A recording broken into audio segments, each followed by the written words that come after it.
guys, sorry I look so chopped today. I went and got my license renewed and I saw the picture and I thought, my God, that's me. It's what people see.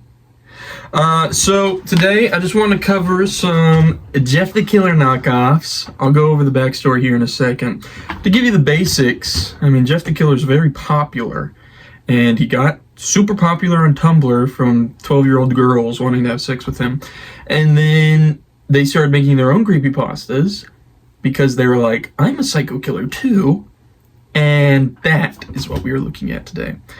I was going to do this whole thing about how he affected the genre and like how he turned, how Jeff the Killer being popular made Ben Drowned into a pseudo femboy.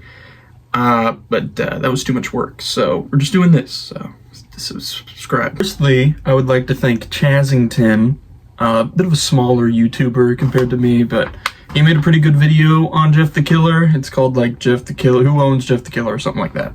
And that goes over some good history I didn't have to research, and so I've compiled it here. The history of Jeff the Killer for you. First of all, that's the scary image I drew. Pre-2005, Jeff the Killer came from a popular Japanese trend where they would take an image and Photoshop it over and over and over again till they got something weird. You can look up Hinabartis Hinaside, I'll put it on the screen, and that's one of them. It came from a doll.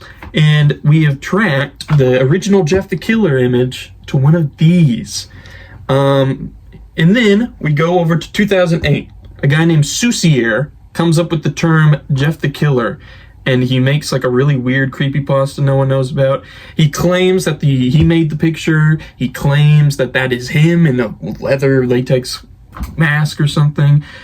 His name's Jeffrey, so it's just like a self-insert. Susier would go around on like Newgrounds and like talk to school shooter posts and pretend to be Jeff the Killer and that he's super cool. That's my microphone. And he's just a really weird guy. Chazington covers it. And so we're not worried about Susier right now. He made Jeff the Killer. What he really did was he just came up with the term Jeff the Killer. Ooh, Donovan the Killer. It's mine now. Anything called Donovan the Killer after this point belongs to me. Then we have 2011.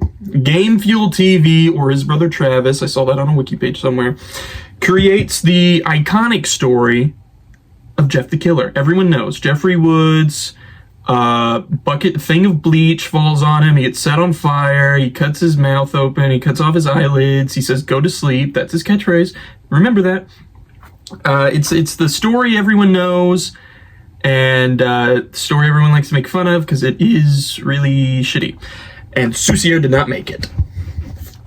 And then 2015, shortly after the 2011 version, it was removed from the creepypasta website because it was really bad, but it got super popular amongst little girls. So in 2015, they made another version where Jeff gets shot in the face by a flare gun, I think, and no one really cares about that one. Everyone cares about the original version.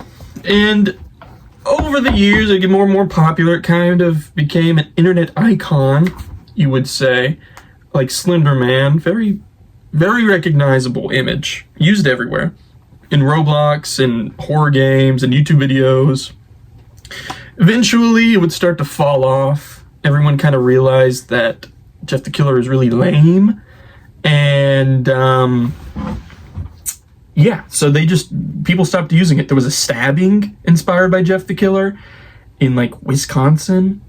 Donovan Nicholas stabbed and shot Heidi Taylor to death, saying his alternative personality, Jeff, did it, inspired by Jeff the Killer. I don't think that really helped, like the Slender Man stabbings. So, Jeff got really big, and then he fell off. He's still somewhat popular today. If you say Jeff the Killer, people generally know what you're talking about. But on to the next section. Next section. Tumblr sexy man Jeff the Killer. Here's my artistic representation of that. I don't have a lot of notes for this one. Basically what happened was 2011 rolls around. Everyone's edgy. Everyone is in their teen years. They like Alice in Chains. Emo culture's big. Get off my case, Mom! That's what everyone sounds like. And the internet's just getting popular with these people. And so they see this guy they can relate to. He's a 14-year-old boy with a twisted mind that stabs his parents to death. I want to stab my parents to death because I hate them and they made me do the dishes. So I go onto Tumblr. I go onto Wattpad, my favorite sites, and I start typing away. Jeff the Killer loves me. Jeff the Killer has sex with Slender Man. Jeff the Killer and Ben Drowned are in a polyamorous relationship with Smile Dog. That's what happens. They go onto Tumblr, and what was originally a really badly written fan fiction of a 14-year-old boy getting set on fire and becoming a serial killer has morphed into this mascot and icon for these edgy, autistic teenagers. I keep saying that, but it's true, okay? You will never meet a non-autistic person that simps for Jeff the Killer. And they draw fan art, they write stories. They are interested in the mythos of Jeff the Killer and how he is so cool and how he stabs people to death and how him and Slender Man hang out but sometimes fight and how everything is connected and Zalgo is their dad. And the natural evolution of that is self-insert fan fictions. The thing about fan fictions are anyone can make them. So they do. Why wouldn't they? They get to hang out with Jeff the Killer and their cool killer OC? So we're going to go over some of those. I have so many of them. So we're going to cover popular and not popular ones. The first creepypasta I want to look at is probably the most popular one. Jane the Killer. That's her. She's got cool black eyes. Let's read the synopsis. This was created by Fear of the Black Wolf for the story Born of Science, Jane the Killer. Here's the plot synopsis. Jane Richardson has her parents murdered by Jeff the Killer, and no authorities can find him. Jane donates blood, and she has very healthy blood, as stated multiple times throughout the story. She has healthy blood. Okay? The CIA and FBI and LAPD then come and get Jane, draining her of all of her blood and filling her back up with quote-unquote liquid hate. This makes Jane super strong and fast, and she can't die, and she heals, and she has white skin and black hair and black eyes. Then the authorities just let her go as she promises to kill Jeff the Killer. She also has a cool new catchphrase, "Don't go to sleep, you won't wake up." Now, that's the original version, but apparently people don't use that. And so they use the version called Jane Arkansas, spelt Arkensaw. Holy shit. Which is apparently more popular and the more accepted version. She went to the same school as Jeff the Killer, and he burned her with a thing of bleach and alcohol. I guess Tumblr couldn't relate to a girl with a job enough. So they both are basically the same. They look the same. They've got the same stupid powers. It's just a white girl that wants to kill Jeff the Killer. The next one is Homicidal Lou. Now, if you remember from the original story, Lou is Jeff the Killer's big brother, or little brother, I don't know. And the story was created for an Ask Tumblr blog. Here is the story. Jeff the Killer stabs Lou, but Lou survives. He wakes up in the hospital and has white hair and skin and covered in stitches. This is what Mahito is based off of, actually. Lou has an alternative personality named Sully now, and he kills a nurse and leaves the hospitals to do more murders. He's murderous, and he has an evil personality, and he murders people, and he's Jeff the Killer's brother. Next, we'll get Jeff the Killer's mom, Genocidal Jane. So, here's the next story. Michael the Killer and Emily the Killer. That's them. This is a really good creepypasta by Creepypasta's FTW. Michael E. Wright and Emily G. Cudson are two 17-year-olds that are in love, and they, of course, own a house after their parents died. Unknowingly? While walking to school, they are assaulted by bullies, but Jane the Killer in a mask hops out and chases them away. This is the Arkansas version of Jane the Killer. She was maimed by Jeff. Michael and Emily go to Jane's house and play Halo and watch Red vs. Blue. That really happens. Jeff leaves them a voicemail and says he is going to Jeff to kill them. now that he knows what he did to Jane. Jeff then breaks into their house and sets them on fire with alcohol and bleach. Jeff then sends Michael gloves and a mask and a pistol in the hospital. Michael and Emily then promise to get revenge on Jeff the killer with Jane the killer. Michael the killer and Emily the killer and Jane the killer versus Jeff the killer. Who wins? I just thought it was fine.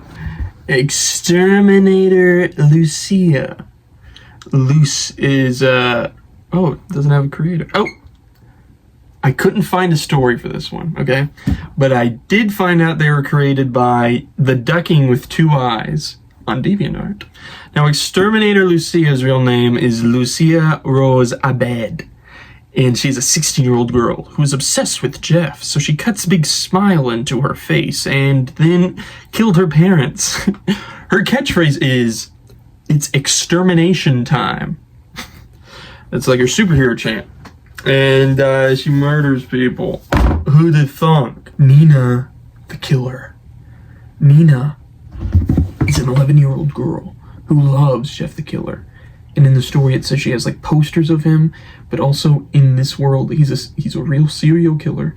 So she just has posters of a serial killer, but he's also a creepypasta. So she gets bullied because she's a nerd, but then she beats up the bullies because she's Nina the killer. But then her bullies kidnap and beat up her little brother and dump him on the street. And then they kidnap him again and ambush her and beat her up. So Nina, they pull out guns. These 11-year-old bullies pull out guns on Nina, but she dodges all the bullets and kills all the bullies. She tries to set herself on fire with bleach, like Jeff the killer. But Jeff the killer shows up and takes the bleach. Jeff sets her on fire and kills her family. She has an amazing catchphrase. "Go to sleep, little, like my prince," which is what she would call her little brother. And she's super cool and has a purple hoodie and black hair with a magenta streak and pale skin. It was originally written in Spanish, but regardless, it's horrible. Clockwork by Soft Boys. I wanted some more obese inclusivity. The Clockwork was created for a story called Clockwork, Your Time is Up. Natalie Olete is a little girl who was beat up by her father with a textbook. When she turns 9, her brother molests her and she is bullied at school for it. When she turns 16, she goes to school and draws gross things. And her boyfriend breaks up with her. And so she goes home and stitches up her cheeks so she has a smile. Like the Joker, like Jeff the Killer, like Nina, like Jane the Killer, like Exterminator Lucia. And I've got candy in. It's just, this is stupid. Their parents take her to therapy. They don't remove the stitches, by the way. That's permanent for like weeks. They take her to therapy, and she pretends to have like DID. It's never brought up again. But she's like, Natalie is not here right now. When was that? Okay. And then the therapist is like, well, lost cause. Let's get her into surgery. So her parents drug her and drive her to a hospital where she's restrained and taken into surgery for no reason. Why is she having surgery? They cut her chest open for some reason, it's also unclear, okay? I don't know what's happening in the story. It seems like they are operating on her. And she goes cuckoo bananas, because she's already crazy. Because she's crazy. And does crazy laughter, and she has glowing green eyes because of the medicine. The schizophrenia medicine that gives you glowing green eyes? Yeah, okay. And so she kills all the doctors and the guards at the hospital. And then she goes home and kills her family in like super long and gratuitous scenes. It sucks. She rips out her left eye and replaces it with a wristwatch clock, which would not work. Then she says her famous catchphrase, "Your time is up." This is a stupid one. Soft boys, I imagine. This is a disclaimer for all of them. These people are obviously little children when they make these. Soussier, who takes credit for creating Jeff the Killer, is still a weird, cringy guy. He's apparently a bad guy. But everyone else, they were probably 12 when they wrote these, so don't bully anyone. Don't judge them. Clockwork is obviously the work of like a 13-year-old girl that does not know any better. So, don't harass people. Now we have Bloody Painter. I don't know why I'm drawing these pictures. They're really small, and I put the pictures up anyway. Bloody Painter was created by Dulu Cat for a 3-part epic poem of our age. I refused to read it all, so I just got it off the wiki. Also, I'm counting this as a Jeff the Killer knockoff, but it came out in like 2017. But it's like a teenage guy who goes crazy and murders people, and he's like disfigured. I don't know. The art, though. The art's good. Helen Otis is a normal fella, but then he kills 17 people in a door massacre, which is crazy. They find him insane, which is crazy. They wouldn't have found him clinically insane. And then they send him to an asylum. Then they release him. The murderer of 17 people at a school dorm. Okay. And, which is crazy. Not even Edmund Kemper, who everyone liked, apparently, could talk his way out of like 6 murders. Otis runs around and kills people again. Then he turns their bodies and blood into art.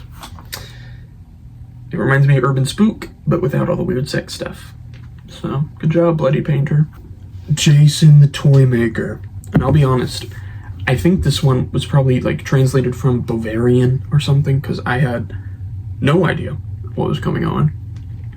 It was created by Chris and Tall for the Jason the Toy Maker story and the origin story. I only read the origin story because it was horrible to read. Jason Meyer is a neglected child. So he goes to school and he creates toys. And it's like Victorian England. They never say he's dressed like a Victorian guy, but he is apparently very handsome and a master manipulator.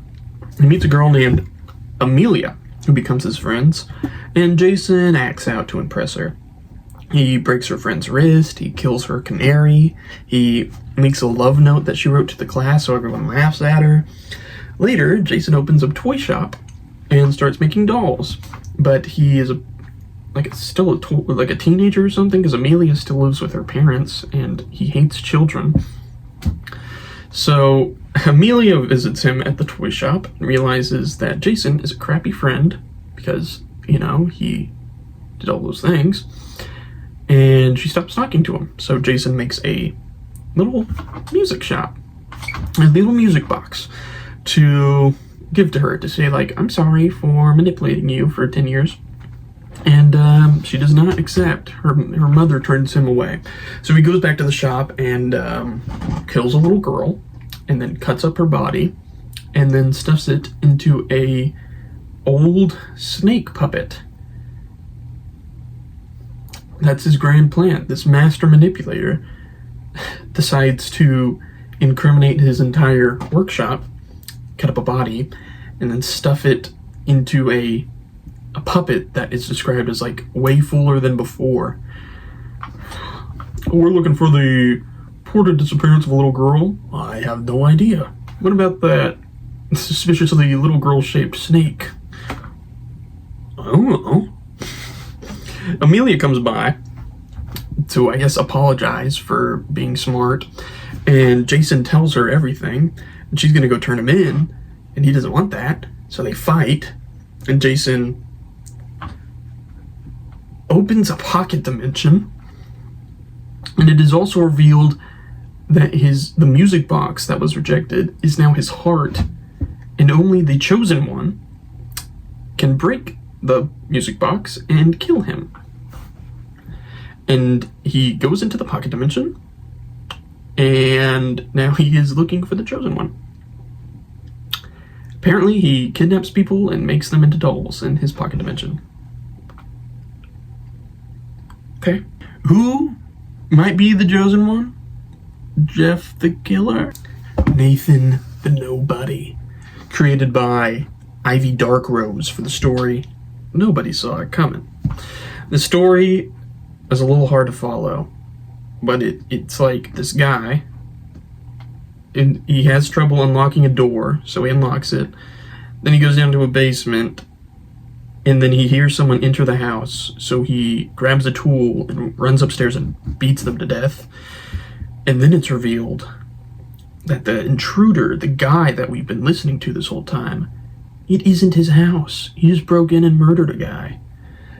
And that's Nathan the Nobody. In the extended lore, the extended Nathan the Nobody universe, Nathan's a normal kid whose family is kidnapped by dark web traffickers. They kill his sister, but he escapes. So now he walks around and tries to kill members of the organization. Naturally, he's very talented and is the epic killer. And I don't know how nobody saw it coming relates to that. Here is Lulu. I'm running out of things to say about these people. Lulu was made by Chibi Works and has a story written by Alex Nixon on Wattpad, apparently. I don't know, I didn't read it, because when I opened the page and I saw Wattpad, I thought, oh my god, I would rather be castrated. So I just read the wiki page. And here's the wiki page. Lucia Tiffany Great Failed is a 14-year-old girl who goes to a girls' school. She's bullied because she likes book and because she is quote-unquote developed, more developed for whatever. A bully named Julia sexually assaults her. Lucy runs into the woods and meets a man who is actually revealed to be Zalgo, another creepypasta, who promises to end it all. That's not how Zalgo works. He's an internet thing. How? Whatever.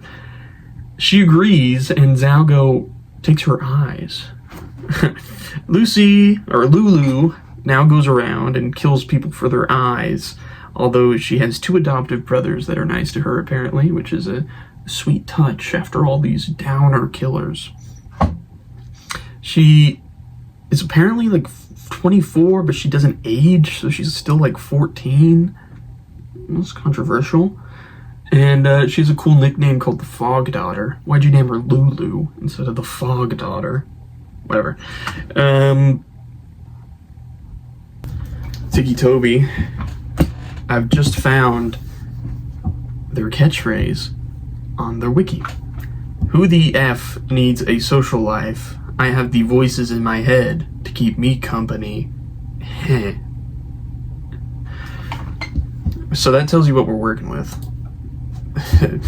This is a very popular one created by Castaway with a K. I couldn't find an origin story, so the wiki page had to do. Tobias Aaron Rogers was born with SIPA, so he can't feel pain, Tourette's, so he's got tics, Tiki Toby, whoa, schizophrenia, ADHD, bipolar disorder, and later he gains PTSD and amnesia. That's a catalog. Toby was bullied at school and called Tiki Toby, so he switched to homeschooling. Then his dad started to beat him, so I don't think he's just nice to be around. When he was 17, Toby and his sister were in a car crash, killing his sister. Later, Toby sees Slender Man out of his window and starts to act a little weird. Toby goes freaking crazy and kills his dad. He runs into the woods and sets them on fire. Toby is then approached by Slender Man and loses his memory, becoming one of Slender Man's proxies, which is like his henchmen. Toby now goes around and kills little kids with hatchets. He's also got about every superpower. All of them are listed on his wiki page. Let's actually look at them real quick. Now, for reference, this is 2013, okay? What were kids doing? You know, they were just doing anything. Off and off intelligence, unpredictability, axemanship, hand-to-hand combat prowess, exceptional stealth, marksmanship expertise, sense focusing. For the next, all of them, it includes peak human. Awareness, cognition, intelligence, memory, imagination, stealth, camouflage, evasion, accuracy, precision, which is the same thing, senses, reflexes, perception, detection, instincts, intuition, intent, strength, dexterity, endurance, durability, speed, agility, mobility, flexibility, athleticism, theorized. Let's not get too crazy now. Parkour, running, swimming, immunity, metabolism, health, possibly. Yeah. We got peak human speed, but health? Recovery, superhuman stamina, superhuman vigor, genetic pain immunity, vigorous heart, Adderall activation, pyrokinesis, possibly. This one sucks. After reading about it now, after finding his catchphrase, this guy sucks. I thought he was just a loser before. This guy's a mega loser. Don't use him. So, what makes a Jeff the Killer knockoff? Because there are definitely more than what I've found. I did my best. I researched for like 3 hours trying to find some. Creepypastas are spread all over the place, and people have blogs and Tumblrs, and they're not always archived right, so I found a good amount, probably too many. And I've analyzed them, and I've come up with a formula. Number 1, they gotta be teens. You can get away with early 20s, but you're pushing it, okay? You gotta be a teenager, okay? Then you have to have a bad childhood. Something bad has to happen. Usually that's bullied, but your dad can also beat you, you know? Mental illness. If you don't have one before, you're definitely going to want to have one after you become evil killer. But most of them are like autistic losers, so it's not, I wouldn't call that a mental illness, but it definitely helps if they have something undiagnosed. Breaking point. You need something bad to happen to them, like their boyfriend breaking up with them and then them having chest surgery, or their eyes getting ripped out, or being set on fire with a thing of bleach, or being an exterminator. Insanity. You have to have at least a little bit of insanity. Jane, in her origin story, had insanity before she got cured. Everyone else just has regular insanity. Disfigurement. You have to have a signature look. How do you get that? Disfigurement. Eyes missing. Usually it's the Glasgow smile thing, the Joker ripoff. A burnt, pale skin. They always have pale skin. I would put that on there, but I don't want to. Some sort of Tiki Toby has this weird cheek missing bit I couldn't find any information on. So, gotta have disfigurement. You have to have a weapon, a catchphrase, or a gimmick. Jeff the Killer has a knife. Tiki Toby has a hatchet. You have it's extermination time for catchphrases. Go to sleep. Don't wake up. Who needs friends? I got the voices in my head. Or gimmick. Toy maker Jason. It's got a gimmick, you know. Makes toys. Bloody painter. Makes blood out of paint. Paint out of blood. And then you have to have a name. All creepypastas have to have a good name. Tiki Toby. Lulu. The Nobody. The Toy Maker. The Bloody Painter. Clockwork. The Killer. Exterminator. The Killer. The Killer. Homicidal. The Killer. The Killer. So I've devised my own creepypasta that I am going to read to you now. And do not get scared. I know it's gonna be a little scary. And then the video's over, so like and subscribe. Peter Davis Valdivia is an average guy. He is 14 and actually really cool looking. He has one blue eye and one purple eye, and Peter can naturally run at 18 miles per hour. He has long silver hair and is so very nice. Peter is bullied at school because the kids are jealous. They call him words I can't repeat and throw rocks at him. When Peter goes home, his dad throws rocks at him. He runs outside to do chores, and all the neighborhood kids throw rocks at him. Peter has been made tough and strong and handsome by the abuse. He also has ADHD and is slightly insane and evil, but he fights against it. However, one day the bullies go too far. They fill his locker up with rocks from the river, but the AC in the school breaks. This causes the wet rocks to expand and explode while Peter is standing in front of his locker. This slices his face, his handsome face, smooths off and blows off his fingers. While in the hospital, Peter catches himself in the reflection of a spoon. His face looks bad enough, but it looks worse in the spoon, and this drives him freaking insane. He runs to his secret hiding spot in the woods, an old wooden shed. Using his cool and handsome talents, Peter carves a wooden mask that fits snugly over his ruined face, and crafts sharp metal fingers for his hand. Armed with his new look and a cool claw and insane person reflexes and strength, he goes back to school and kills his bullies. He runs up to one, doing a flying spinning kick and twisting one of the bullies' head around with a single blow. The other bullies have guns and fire, but Peter dodges all the bullets. He punches his claw hand through a bully's head, using him as a human shield. He tackles another one, ripping his beating heart and throwing it in front of the last bully's gun. The heart explodes when he shoots, getting blood in his eyes. Peter then slices downward with his claw, slicing the bully in half, vertically.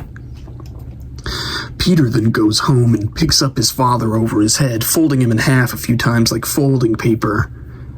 Then Peter kills all the kids who threw rocks at him, filling the sewers with awesome blood. Peter runs off into the woods to live away from society. He is nicknamed Demono Sagrinto e Gar Sin Rostro by the news, or more simply, Faceless Claw. If you ever encounter him in the woods, he will stalk you until you leave his territory, but if you try and mess with him or disrespect his land, he will say his signature catchphrase, "Sticks and stones may break my bones, but I am going to kill you." And then he kills you. Also, Jeff the Killer respects him, and Slenderman sends him quesadillas every Friday, and Zalgo doesn't mess with him, and he plays Super Smash Bros. With Ben the Drowned, and Tiki Toby would lose a fight to him. Pretty fucking scary.